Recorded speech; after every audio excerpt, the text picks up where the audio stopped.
Well, hello. You're listening to Funerals614, where we explain the fun in funerals, factual, useful, and noteworthy information.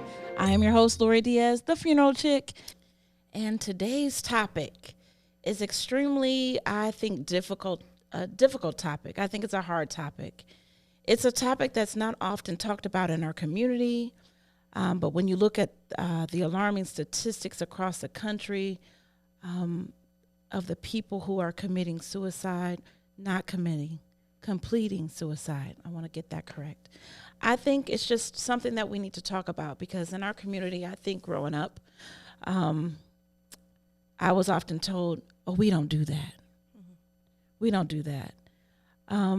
But as I became a funeral director and just in the last 15 years, I can say that I have arrange services for families who have had a loved one to complete suicide. And I think the impact does affect our community. I think suicide affects your community, and I think that it is something that you need to talk about. And I looked up the statistics for Ohio, and I think it said one person every five. Wait, how did I tell you what I told you? 5 people every day. 5 people every day. Was that right, Miss Karen? She said it sounds low. So we're gonna get that actual statistic. But I think I was on the Ohio Prevention website, and I think I was shocked, thinking to myself like, wow, I never thought of it like that. And so today's topic, I really, I started thinking back when my daughter was at the University of Akron, and it was school was getting ready to let out. And I remember her talking to her on the phone, and she didn't sound like herself. And so I called her on the phone, and we were talking. And by the time we finished talking, she was bawling. And I'm thinking to myself, what is wrong? You're away at school. You got a great roommate, and everything is, in my eyes, everything's fine. What's wrong? And so I have a friend who actually me and Adrianne share friends. She's a counselor. Her name is Stephanie. And I remember calling Stephanie saying, can you please talk to my baby? Mm-hmm. I need you to talk to her. Can you call her? Can you talk to her? And I remember Stephanie calling me on the phone, and I remember her saying, I'll never forget this. She said, Lori, your daughter is in distress, and I think you need to bring her home. And I was like, distress? And she started talking to me about stuff that they had kind of shared that she could share with me. And I just, as a parent, I think that's why I want to have this conversation. And Adrianne is my friend. We went to college together. I absolutely love her. I love her spirit. I love her character. I love her children. She is wonderful. And today I just want to have a conversation with her about her son, Jalen. And whatever she feels comfortable in kind of sharing, we're just kind of going to have that conversation about the effects of suicide in our family and how do we live beyond suicide, life beyond suicide, if that's even possible. What is the new normal, and how do we process? And so this is my co-host today. Her name is Adrianne Mathis. And she's from Cleveland, Ohio. Yes. Cleveland. I was born in Cleveland, so I guess I can rep Cleveland, huh? And we're just going to talk about her wonderful son, Jalen. And so, Adrianne, tell me about Jalen. So, before I start, I do want to say I'm Jalen's mother, but this is not my story alone, right? Mm-hmm. Because Jalen has siblings, his father, and there are other people. So when I'm talking today, this is from my perspective. Talking from mom. I'm talking as a mom. Jalen he's a very loving young man, full of life, compassionate. He loved his friends. He loved to cook. He loved to dance. He loved to help around the house. Had a very unique personality. He was funny. He was also, I think, searching. trying to find out where he was going to fit in this world. So he dropped out of school in the 12th grade. It was during the pandemic, and that was tough. But he didn't, like school, so that was his choice. He was the middle child. I had 4 boys and 1 girl, and he was in the middle. So I'm hoping I won't need those. I'm gonna need them. I'm hoping I won't need those. So Jalen was a fabulous child. He was gifted and talented in dance, went to Fort Hays High School. He was in a dance ensemble since the 9th grade. He danced for Momentum through, they used to practice at Ballet Met. He loved to dance in a world where that kind of dancing was not typical for young black men. So that had a stigma to it. That had a stigma to it, yeah. And so he stopped dancing after some time, even though it was his passion. Yeah. He loved his siblings. He just was a very loving young man. I was looking at some rates of occupational groups where the CDC said that suicide rates were greater in these occupation, and arts is number 3 on the list. Wow. The first one was construction, one was installation and maintenance and repair, arts, design, entertainment, sports, media, transportation, protective service, and healthcare support. Wow. So when you said arts, I was like, that's, and just in art, there's just a stigma of dancing.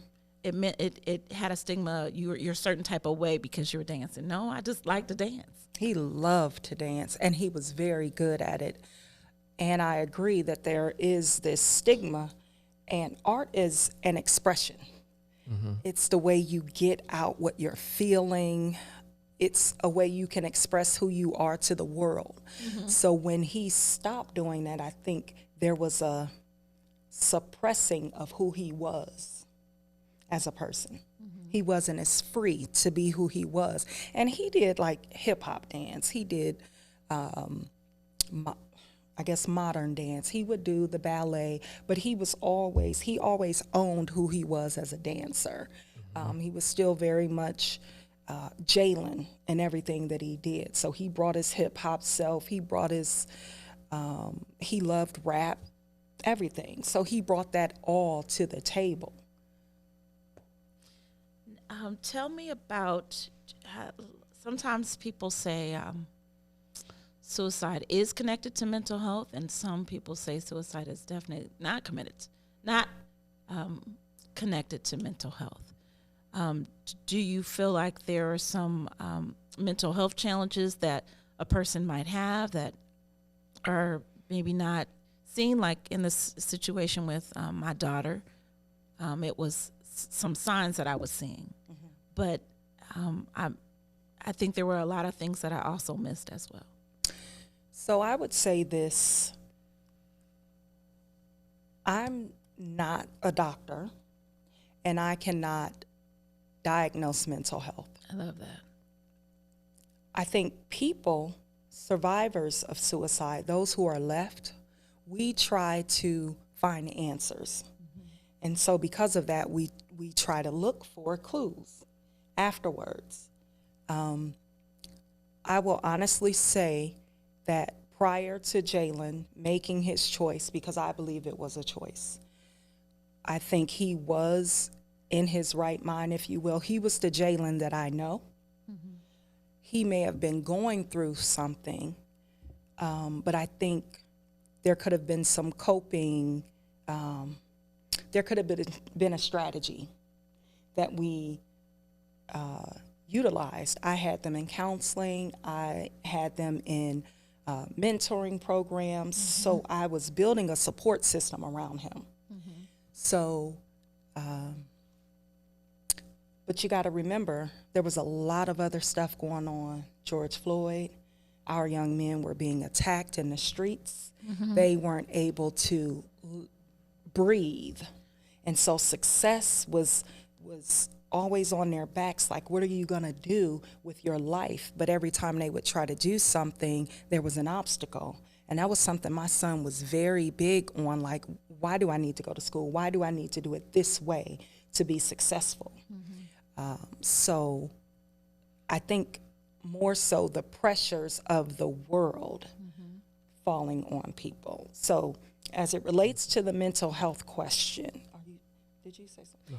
As it relates to the mental health question, I would say that it's very possible. I would say that there were about 2.5 times that I thought there were glimpses of hopelessness because of the way he would speak about certain things. If I'd ask him if he was going to get a job, it would just be a hopeless response. Why would I get a job? I'm just going to, lose it, or it doesn't matter if I work. He just wanted to sit home, be with his friends, play the game, things like that. So there were 2 glimpses of hopelessness. And one time, my son used to have dreadlocks. He cut his locks off, and it was very drastic. It was out of nowhere. And when I saw him, I was afraid, like in my body. The reaction was, this is not normal. There's something wrong. And so from that point on, I was really just trying to monitor him, trying to make sure, trying to get him out of the house and things like that. But would I say that he was depressed around the house? Now, he was 19. He slept most of the day, but he also stayed up all night playing a game. So it's this gray area where you really don't know. Because it's so normal for 19-year-olds. It's normal for a 19-year-old. I'd have to say, is that you? I need you to go shower because you smell like a horse. But to me, it's like, oh, you just rather, hang out and do this rather than take care of that. So hindsight is always 20/20. But I promised myself that I wouldn't look back and try to point out things that I missed. I'm not going to do that. One of the things that I thought when Jalen completed suicide was he had made a decision. And for him, it was time. And if he hadn't have done it that time, it would have been the next time or the next. Does that make sense? And so I have come to accept that I couldn't be everywhere that he was, that I couldn't change his mindset. I couldn't give him the hope that I had for his life. I couldn't do that. I think one of the things that you shared with me when we were talking is that you said, wasn't glad, but I think it was sort of like you found comfort that he was with family. Oh, absolutely. He came back home. He was intentional. He came back home. He was in his room in a space that he was comfortable with. And really, it gave me solace afterwards, because can you imagine the mom who does not know where their child is, who they drive 3 states over and do something to themselves, and the worry that would be there and all of that. Like, he really came back home to the place where he felt most comfortable, in his own bedroom, and he was surrounded by his family. One of the articles I think I was reading about was talking about the black male, and how it did mention George Floyd, and it just talked about just the feeling of hopelessness sometimes that our black men feel. It kind of took me. I think as a female, you kind of don't always think from a male perspective, so you don't think about all of the pressures that men have. And so one of the YouTube videos I was watching, it was a lady talking about her uncle who was an officer. I think he was like in Indiana or Chicago maybe, and he completed suicide. But his video, he was talking about how he could no longer be an officer with the treatment that was happening to the black male. And that was kind of, I think even me and my husband were watching, and he was like, I mean, we both kind of looked at each other like, wow, that was deep. I just think that it's not talked about in our community. Counseling is so taboo in our community. Nobody wants you to know that they need to go to therapy or that they're having an issue. And sometimes, the comment is check on your strong friends or your strong. And sometimes I think faith kind of has a play in that as well. Absolutely. Because I think in our faith we are taught, pray about it, or, God won't give you more than you can bear. And some of the things that we say when we're trying to be comforting to each other really is. It's not helpful. And I think that's one thing that for a long time the faith community has missed the mark on is, you can pray about it, but pray and see a counselor, pray and take your medicine, pray and do whatever you need to do. Because, we have prayer, we have God, but we have physical resources that we can use as well. And it's no discounting or lessening what God can do, but we have to take advantage of what we have here as well. Like he said, in all you're getting, get an understanding. And so, use that wisdom. And I think it's just recent that the church is welcoming these talks of counseling and mental health professionals, and so I think when we were talking about, like, especially a lot of the things that were happening last year, the year before, and that has been happening, as a black man, even when you go to therapy, number one, it's trying to find a therapist who looks like you or who understands you, because the amount of therapists who are black is slim. The amount of therapists who are black males is extremely slim. And, when you look out and you see all these different things happening to black men, whether it be from outside forces like police and that sort of thing, or inside forces like one another, it's very traumatic. I tell people all the time, I think we deal with the highest level of undiagnosed PTSD. Like the amount of killing and trauma that we see in our communities outweighs war zones. I mean, just thinking about, as a funeral director, just thinking about the young people service that we have, they're in there. It's the norm. Yeah. They're not, it's not their first service.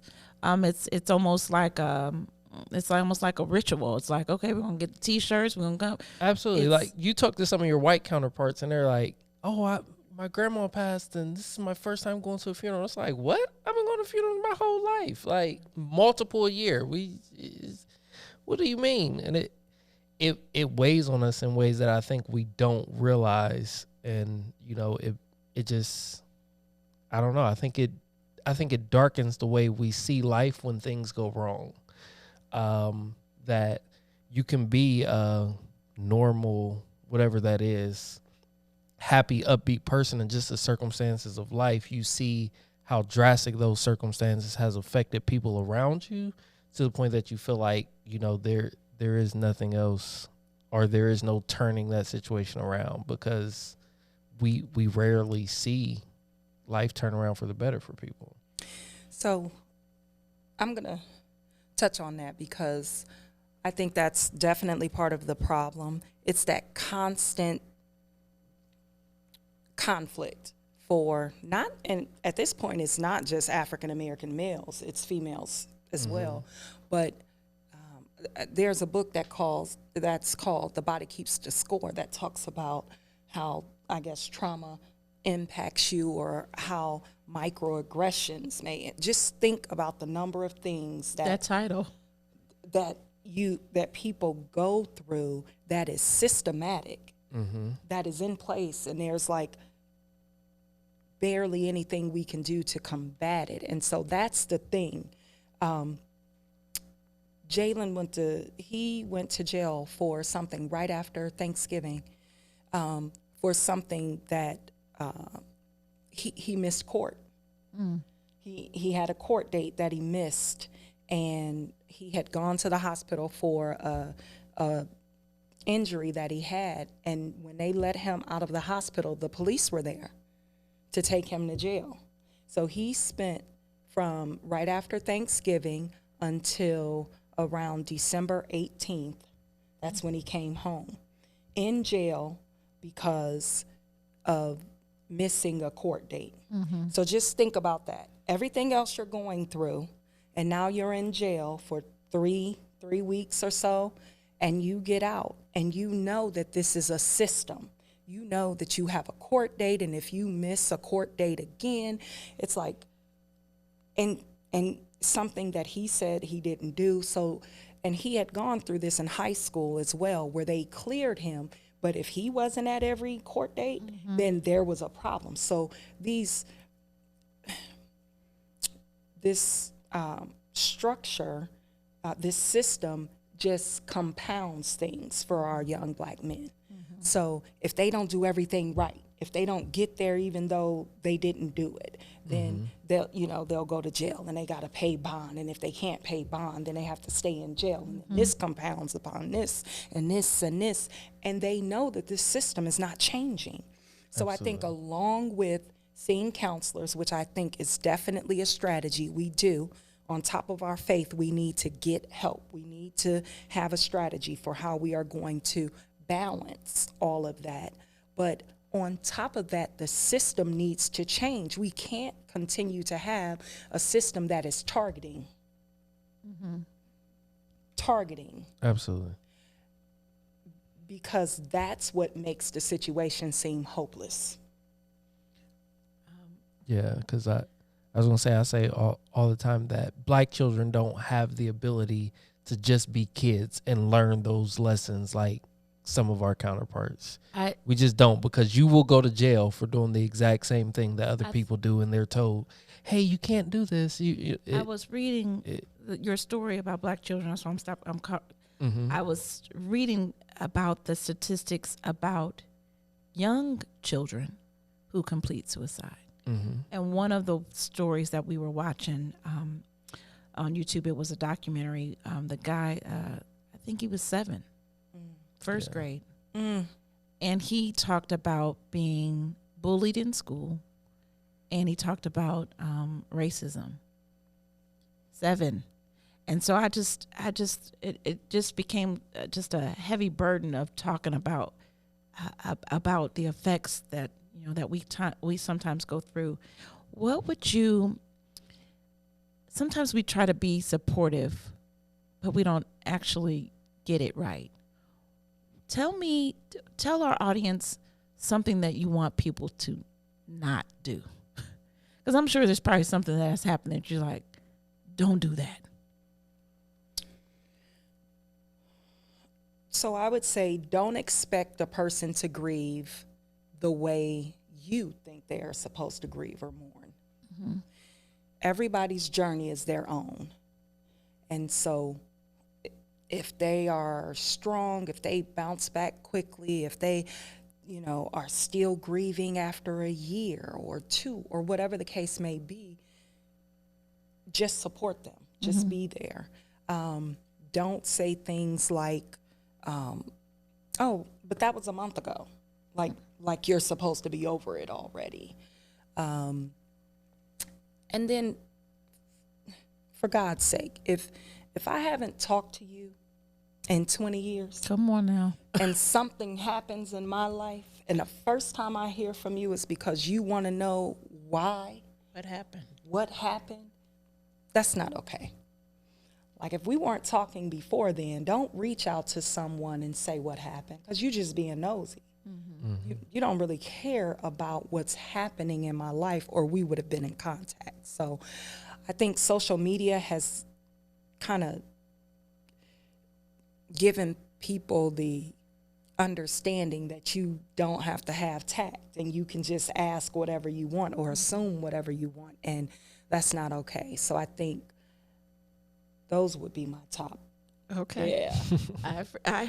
I appreciate that, because I think sometimes we don't have the decorum to actually, people want to know what happened, or they want you to retell the story. And I think sometimes that's hard to keep retelling the story. What advice would you give to a parent? What would you tell them to kind of in that not in that moment, but what do you think you've learned thus far on the journey that you would kind of say, you need to really do this, or this is one thing that I'm certain has helped me to even be able to sit here and do this podcast with you, Lori? So the one thing I would tell a parent is to love your children. Love them regardless of their troubles, regardless of what they're going through, because there may come a day where you're not able to hug them anymore, to just talk to them and check on them. So do all you can every day. Just every day, do all you can to love and support them. I would also say there are classes that you can take, or kind of like mini courses that help you to try to identify signs of suicide that can kind of give you some, I would just call them, equip you with some strategies if you see something. But I want to be very clear that it may not be as easy to identify in your child. And I don't want anyone to take on guilt for something like that. We do the best that we can with what we have. So definitely you could take some of those courses and just be aware and kind of set an atmosphere that your child can come to you with anything. I think one of the things they were talking about was the maybe the guilt or hopelessness or anger that sometimes sets in or creeps in during as you're on the journey. I think one of the great things I think we have here in Columbus is loss, and I think they are an organization that kind of helps you on that journey to deal with those emotions or those that whole stigma of how you feel about what has happened. And so Lost is a local outreach to suicide survivors. And what has been your experience with Lost? Oh, wow. So Lost has really walked me through the journey of just kind of accepting what I'm going through, giving me some sort of guidance that, you may experience this, you may experience that, dispelling some of the myths, normalizing your journey. Like the things that other people may not understand, Loss has really helped me to understand that it's normal for someone who has been through this level of trauma. It's normal. Other people may not understand it, but in loss, you're in a group with other people who have a similar type of loss. Do you feel like people treat you different? Do you feel they're it's almost like I hate to compare it to that, but it's almost like when you divorce, people have to feel like they have to pick sides, or they just they don't want to invite you to such and such because they feel. Do you feel that, or have you felt that? I definitely feel like people, they try to treat it as taboo, right? I have no shame about Jalen's choice. So it may be taboo in your eyes, but for me, I'm gonna talk about it. That's deep, Adrian. So, for the long, when it first happened, and I was there when Jalen made his choice. I was there. I had sat and talked with him for about 10 minutes before he actually completed. So I was with my baby in his last moments. And so when it first happened, I almost blocked those memories out. And I said, the devil is a liar. I'm going to reclaim this time with my son. And I remember it now. I remember his last moments. And so it's taboo to other people. They don't know what to say. But what I try to communicate to people is it's death by another name. People deal with death all the time. It's the way society has painted suicide that we act like it should be whispered, or, that's a dirty little secret. It's not something you talk about. That's not who I am, and nobody is gonna shame me to not remembering my child, because part of telling your story is part of your healing. It's part of your mourning, is that you tell your story. So people can't handle it. That's not my problem. I was listening to a podcast, and the ABC, it was a ABC host whose husband or ex-husband completed suicide, and she had her twin daughter on the podcast. And she said, in the link, I'm going to link her Facebook page comment, because they were reading it on there, and your comment just kind of brought me to that. And I just want to read a snippet of it. It says, depression is a disease just like cancer. Suicide kills people with depression, just as cancer kills those with cancer. A person who dies from their battle with mental illness is not weaker than a person who loses their battle with cancer. Dying by suicide is no more selfish or stupid than somebody dying by cancer. Not everyone who commits suicide is depressed, just like not everyone who is depressed commits suicide. There are too many complex factors that contribute to this. Again, to make the parallel to cancer, not everyone who smokes gets lung cancer, and not everyone with lung cancer smokes. And so she concludes, it's kind of long, but she concludes about, about her father, and about the choice that he made, and how, society kind of makes it taboo. But she says, unfortunately, I think we will learn soon that suicide is the 10th leading cause of death in this country. So statistically, it's very likely that they will know someone who completes suicide in their lives. It's more common than what's talked about. I think it's by design that it's left as this mystery, as this taboo thing, but there are statistics that says that it's not as uncommon as people think. Right. I think, what did you tell me when we were talking? Did you say 1 in 12? One every, 12 is minutes? it 12 minutes? It's 1 every 12 minutes. And when you think about that, you're like, whoa. And before Jalen, did you have know any family members or friends who you supported who? I was trying to think about that, and I can't think of anyone directly connected with me. However, when my son was going to college, he was going to Bowling Green, and they actually had to talk about it there because there were so many suicides there. When he was there, they had like support groups for it, because I think that year they had 6 of their students complete suicide. So no one directly close to me. We had a family that I'm actually still very close with her, with the mother, who, when we first opened the funeral home, he was 12. And I just remember kind of walking her through, trying to support her as best I could, because I thought, me being the funeral director, she's not going to want to still stay connected to me.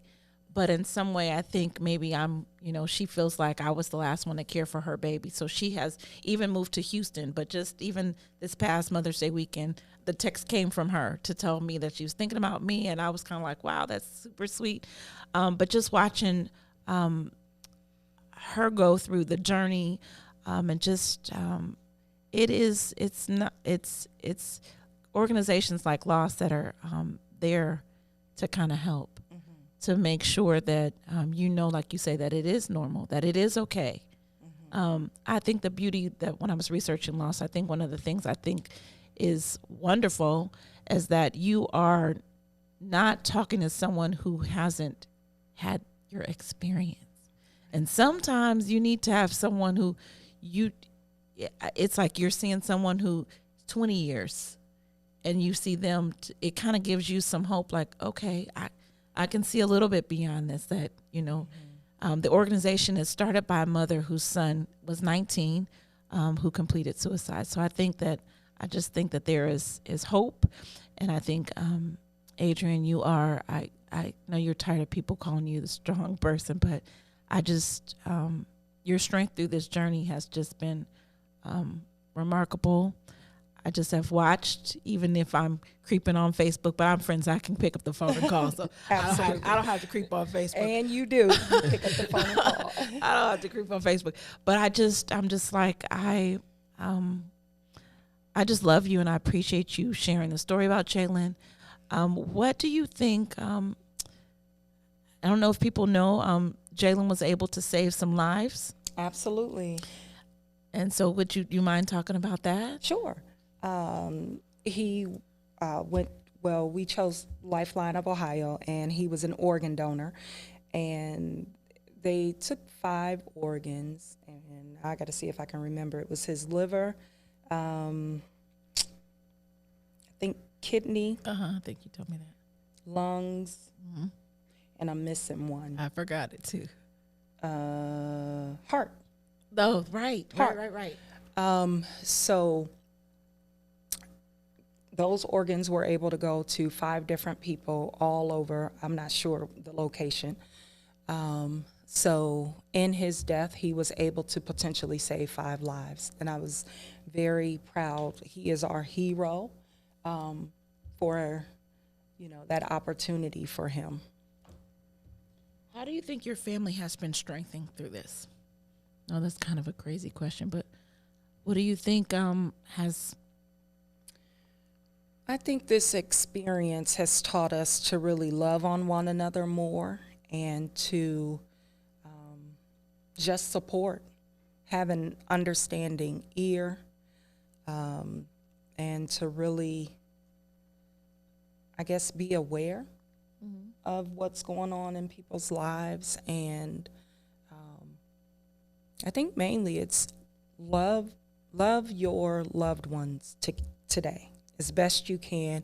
Don't go to sleep angry. Like all of the things that, that we try to do ahead of this sort of trauma, tragedy, but there's a heightened awareness of it after something like this happens, because nothing is too big.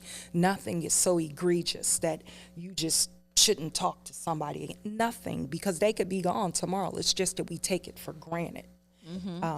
So I do little things. I have Jalen's urn on my dresser. On my... With his picture. Yeah, with his picture, his ashes. I say good morning. I have a shirt that we wore with the celebration of life, and it's hanging up in the closet, so it's kind of height appropriate. So I hug the shirt. There are things that I do. I post a picture of Jalen every day because we're not going to forget him. I told my husband that. I said, Adrianne, she might not write it on the outside, but I told him, I said, every day it's going to be a story. It's going to be a picture, and it doesn't even have words. It's always a picture, and you just make up I just make up my own memory of it. I said, I think that was her at church, or I make up my own memory, because I find comfort in that myself. Because in my small way, I'm like, Adrianne's, she's okay. Yeah. And I don't want to text you every day, but if I see her post a picture, I'm like, my girl's all right. Yeah. I know it's kind of weird, my own weird, creepy Facebook self, but that's what I do. I know, she thinks I'm weird. But I want to introduce Karen. So I think, Art, I'm going to switch you off and let Miss Karen come, because I want her to talk about loss. Yes. I want Adrianne and her to talk about the group sessions and kind of get people to know that there are avenues of help and comfort and support. And so this is Miss Karen. And Miss Karen, you're going to have to introduce yourself, honey, because all I know is Miss Karen, and I want you to tell all the fabulous things about yourself. So you just tell us who you are and what you do. I would love that. Thank you for coming on our show. For asking me. And is it loud enough for you to hear? It is loud enough. I can hear great. Okay. I'm Karen Austin, and I am a facilitator at loss. I facilitate 2 support groups a year. They're 10 weeks. 10 weeks, okay. So it's 20 weeks a year. And that's how Adrian and I met. Wow. I've been with loss, let's see, this is 2022. So loss was founded in 2014. I got involved in 2015. Oh, wow. And what brought you to loss? I lost my brother to suicide. Wow. Okay. See, I talked about how the beauty of having someone. And you talked about seeing models, people who have been around for a while, giving models to people like Adrian. My brother died in 1979. I did read you on the. I did. You were on there because I think I was reading, and I said, "Oh, wow." There are 2 of us, Glenn and I both. So we have a board of directors. I've been on the board. I'm now the chair of the board for a few more days. We're switching leadership. And Counting down, are we? yes, I'm gonna stay to do this work. Glenn's grandmother died. Glenn is another board member and another facilitator, and his grandmother died the same year my brother died. Wow. So when I first heard about loss, it was like random. I heard it was a Facebook post. Denise, who started Loss, was looking for someone to write a newsletter. I write, so I volunteered. Within 2 hours, she said, "Do you want to be on the board?" I said, "Yes," and we've been doing this work ever since. There was nothing like this in 1979. No, it was just a casserole, and "Are you better yet?" And if there had been something like loss, Adrian mentioned the book, The Body Keeps the Score. And you know this in your line of work, grief lives in the body. Absolutely. It doesn't live up here. You can't think your way through it. Absolutely. And so people come to us broken. Robbie Graham, who is Denise's husband, Denise, who started the organization, talks about suicide as like you're in the shower and then all of a sudden there's a shark in the shower and it rips your arm off and you can't figure out how that shark got in your shower and you know that arm's never going to grow back and you can't breathe. And that's how people come to us. And they come at many different times. They come early like Adrian did and they come late. I was reading Robbie's blog, and what caught my attention was he was saying, I was supporting my wife at first, and then I felt the grief as a stepfather. And so I was like, I was thinking about the fact that Adrian's recently married, and I think that it's awesome that Bryce goes with her. I think even when I was watching the service online, I was like, how you be eyeballing. I'm like, he's sitting right behind her. He got up. I think I was kind of like, he was auditioning. He didn't know. I was like, are you going to take care of my friend? So I was like, I just watched all of how endearing he was. And when she told me he was going to counseling, I was like, he's a keeper. That is what you need to kind of get through this. And so I think that's awesome. Quite often when men show up in support group, it's because they're supporting their wives. But we see them heal too. Because I don't think sometimes they don't know that they had, and sometimes grief isn't just from that. Sometimes you have some other stuff that while you're in there, you hear some, and it helps you to heal something that you didn't know was already broken. I don't want to call anybody out, but there's been somebody in the group who's been talking about that is very close to Adrian. Yes.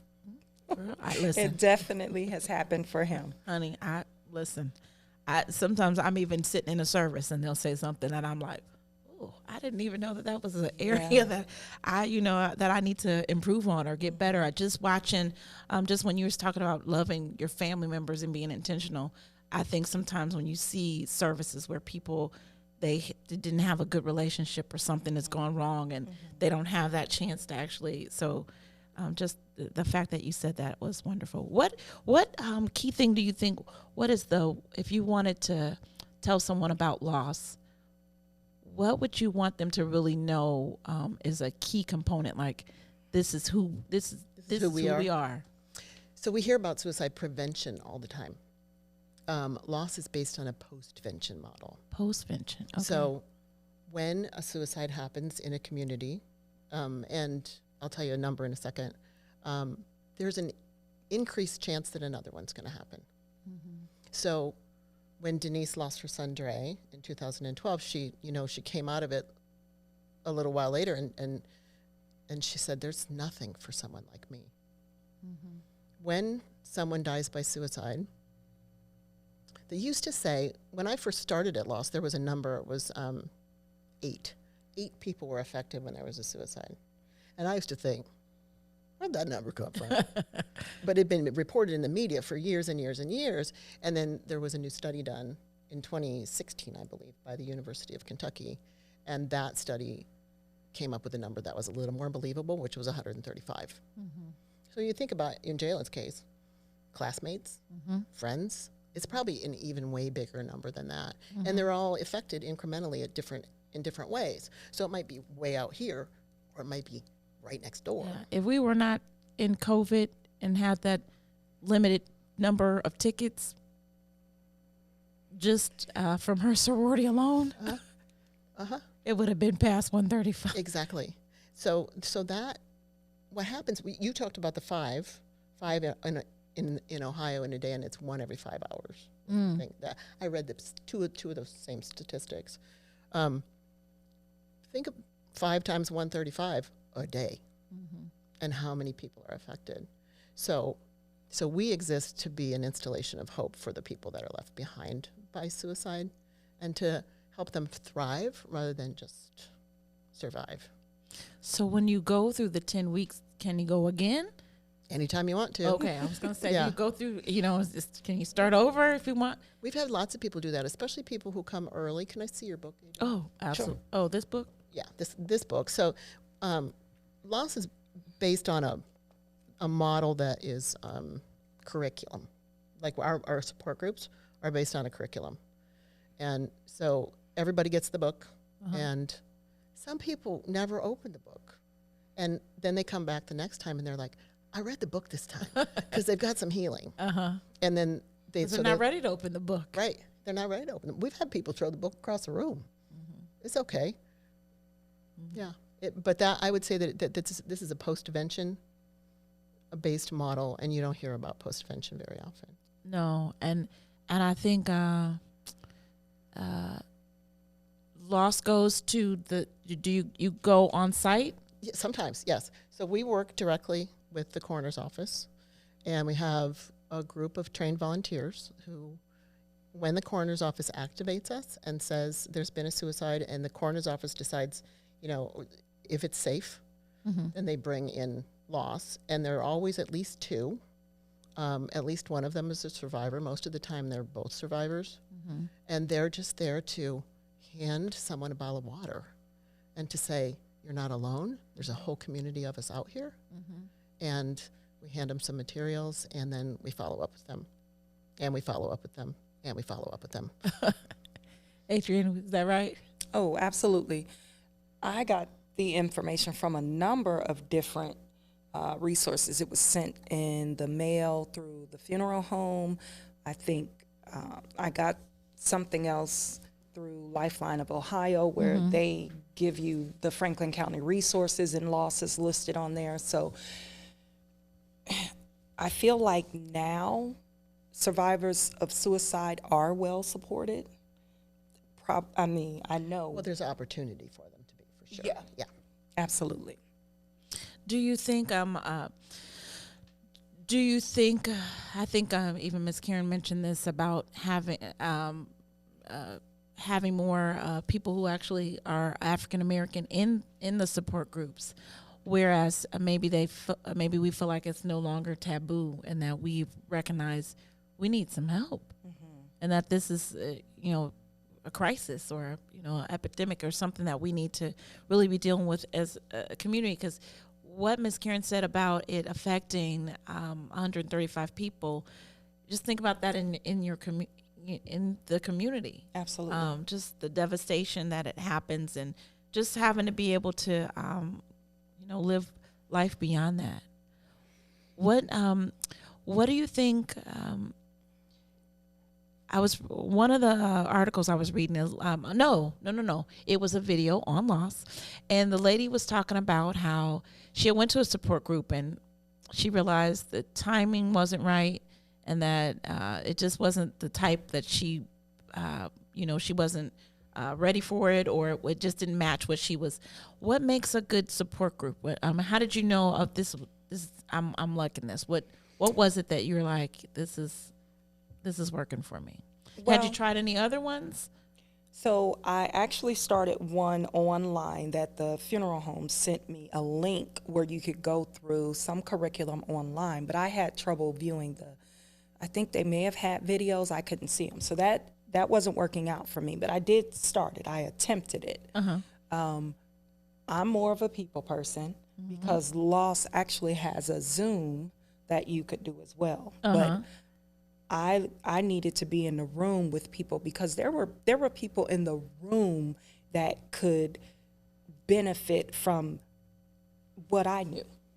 That's the way I feel. Like, so we're all getting healed in here. We're sharing experiences and we are healing each other along the path. So the group meshed together because we were there to be helped. I don't think most of us came in and just doubted that it would help us, but we came in looking for help. And so we either read or we contribute to the discussion and we related to one another. And so, I mean, I love the group. That's awesome. I really do. It's not easy to walk in that room. That first night is not easy. That first night, oh. No, I think on the video I was watching, she said, me and my husband, we sat in the car for a minute before we got out. We had to think about, we had to take those first steps, and it was difficult. Yeah. Yeah. It is. Because I think maybe it goes back to where even though you're going to loss, you still have that stigma or you feel did you feel, or was it just you don't want to? What made that? So part of what made the first night challenging is that we talk about our person. Okay. So that's what it is. That's what It's makes the hardest night. Yeah. Okay. Everybody gets an opportunity to talk about their person. Okay. I think, when we are making arrangements at the funeral home, before I even start the arrangements, I always start with, tell me about your person, because I want to know. And I find that sometimes it's difficult with some people around the table can't talk about their person, or the tears start and they kind of have to, because I don't think they were ready for me to ask that. I think they thought I was just gonna be like, okay, what color you want?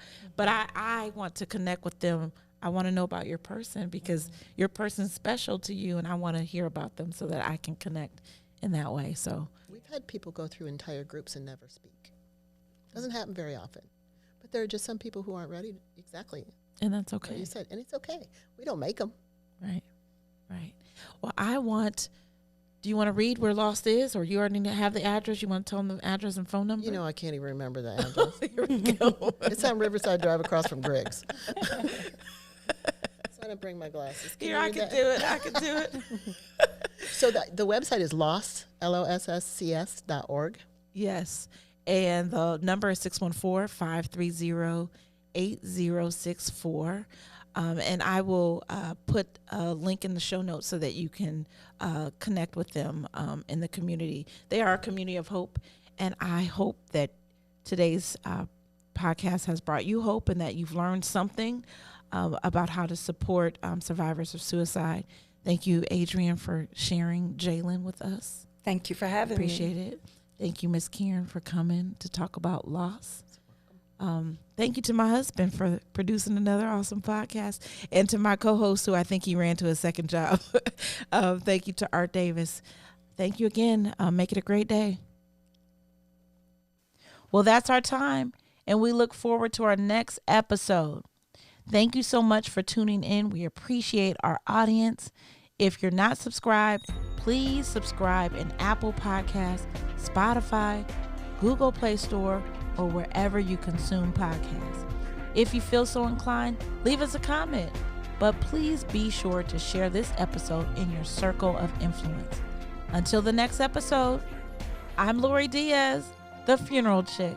Remember to serve well and have fun. Make it a great day.